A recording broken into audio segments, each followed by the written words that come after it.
কুমিল্লা লাকসাম পৌরসভা বিএনপি আসন্ন কমিটি গঠনের প্রক্রিয়ায় সাংগঠনিক সম্পাদক পদে নজর কাটছেন এক পরিচ্ছন্ন ও সংগ্রামী রাজনীতিক আবু বকর সিদ্দিক ভূঁইয়া মিন্টন। রাজনীতির শুরু ছাত্রজীবনে, ছিলেন সাবেক ছাত্রনেতা, পরবর্তীতে যুবনেতা। গত ১৭ বছর ধরে স্বৈরাচার বিরোধী আন্দোলনের সামনের সারিতে থেকে নেতৃত্ব দিয়েছেন অসংখ্য কর্মসূচিতে।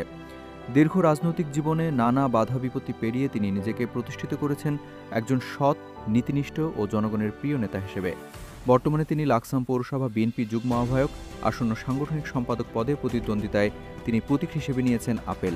সমর্থকদের বিশ্বাস, দলীয় শৃঙ্খলা রক্ষা, সাংগঠনিক কর্মকাণ্ড জোরদার এবং স্থানীয় রাজনৈতিক অঙ্গনকে ঐক্যবদ্ধ করতে তিনি ভূমিকা রাখতে পারবেন গুরুত্বপূর্ণ। ভোটারদের প্রতি তার আহ্বান। আমি আবু বকর সিদ্দিক ভূঁইয়া মিল্টন। আমি লাকসাম পৌরসভা আসন্ন কাউন্সিলে লাকসাম পৌরসভা বিএনপির সাংগঠনিক সম্পাদক পদপ্রার্থী।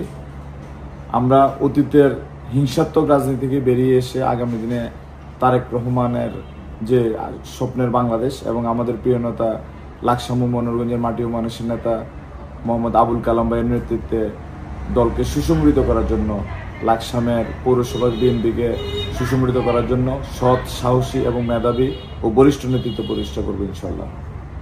উন্নয়নমুখী, স্বচ্ছ ও গণতান্ত্রিক রাজনীতি গড়ে তুলতে তাকে আপেল মার্কায় ভোট দিয়ে বিজয়ী করা। আপেল প্রতীক, মিন্টনের প্রতীক, যা সমর্থকদের কাছে এখন পরিবর্তনের অঙ্গীকারের প্রতিচ্ছবি।